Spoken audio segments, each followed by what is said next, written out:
third characteristic is not self or emptiness. The word that we translate as empty comes from the Sanskrit word shunya, or emptiness is shunyata. The word shunyata begins with the compound shu, which is a verb, which means to swell. It's how you refer to somebody who's pregnant, is they're swollen. Right? They're swollen with life. So, emptiness is very misunderstood as a term. Shunyata means that everything is so swollen with everything else that there is no such thing as a thing.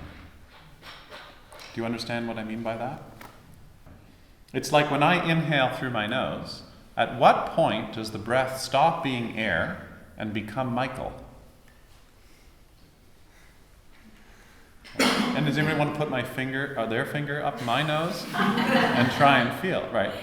Or it's like if I go to Nick's down the road. Have I mentioned Nick's yet? If I go to Nick's down the road and I get an espresso. How much did Nick pay you?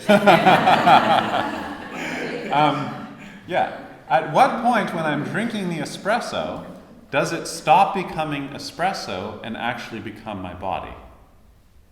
Right. So when you start to meditate on these things, you start to see that there isn't such thing as a thing. That everything that's a thing is part of a vast web that is so much bigger than that thing. And then you see the same is true for yourself. Your sense of self is dependent on your culture's understanding of gender, of your own experience of yourself that's been internalized from your family and your upbringing, the stories that you tell yourself based on your joys and your wounds and your fears and your ambitions. But when you really look closely, there is no thing in the middle that is me. So there's two really important things about this. One, that you don't exist the way you think you exist. Okay? Number two, this is the tradition's critique of religion.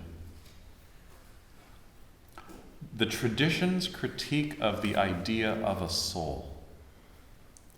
That we think that deep down in us there is something that doesn't change, that continues in time and space, and then when you die, it's reborn. Mm-hmm. Both the Buddhist tradition and the yoga tradition use the teaching of emptiness to critique that assumption in religion. Saying that if our moment-to-moment experience is a conditioned phenomenon coming and going, right? Just like, remember the diagram yesterday of the 6 kinds of consciousnesses coming and going? Where inside that is the soul? You see? Where is it?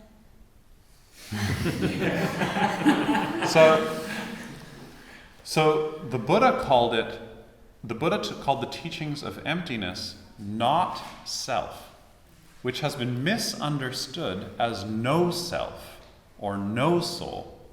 It's not saying that there is no soul, it's just saying that there is not self. Do you see that? Because if you said, oh, well, there's no thing there, well, that would be just like reverse theology, saying, oh, well, there's no soul. You see?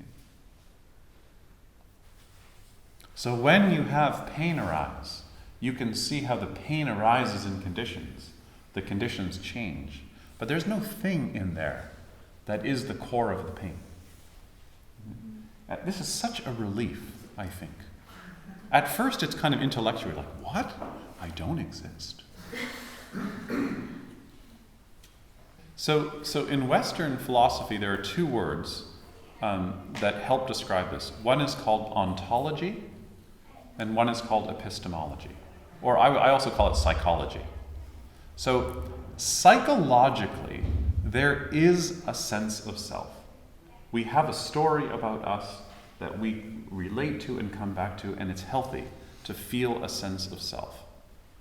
But ontologically, there is no such thing as a self. You can't find it. And there's a really good story about this student who's so confused when he hears this teaching. His name is Vajragota. And he goes to the Buddha and he says, "Please tell me, is there a self or is there no self? Just tell me once and for all." And the Buddha remains silent. So Vajragota leaves, and he thinks the Buddha doesn't know what he's talking about.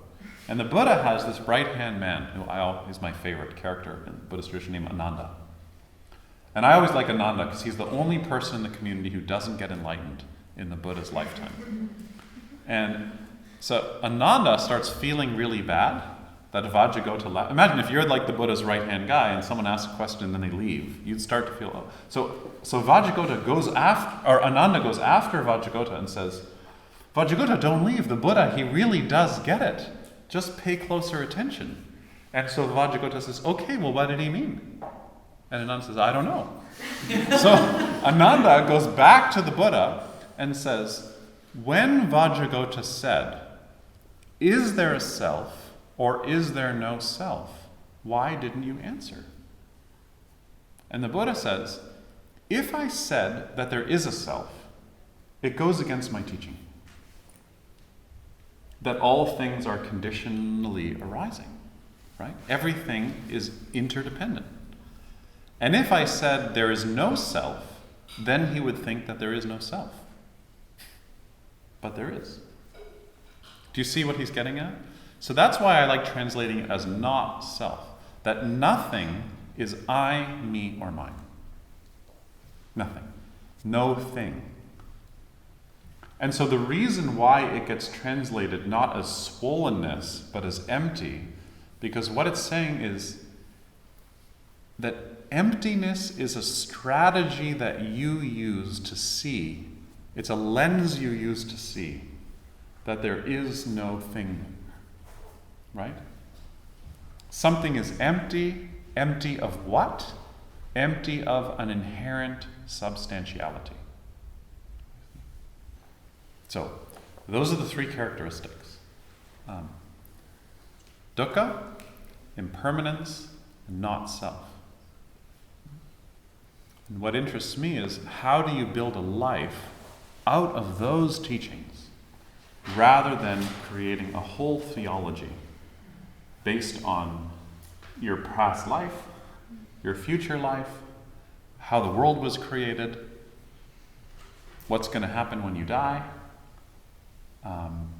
Is there a soul? Is there no soul? Is the body the same as the soul? Is the body separate from the soul? Is the mind part of the body? Like all these questions we ask. But actually those questions are all a distraction, in a way, and should be put in brackets and put to the side. That those are not actually the questions that help you live a life. They all will just give you new stories. And those stories become old stories. So the teaching is not that stories are bad. The teaching is that a story becomes suffering when you don't see the story as a story. And that's what we do personally. We don't see the stories we have about ourselves as stories. And what's beautiful about meditative practice is even if your technique is so-so, the stories start falling away. The second place stories don't work is that we have stories about other people. And when we don't see that our theory about someone is only a theory about someone, love gets compressed and fragmented. So, because love only arises in the absence of you framing somebody or something, you see. And third is countries have fixed stories about other countries, which makes it really easy to kill people. You see? And until nations can recognize the stories they're superimposing onto other nations, then they can't have insight into the compassion that allows for a more interdependent reality, because they think their stories are real.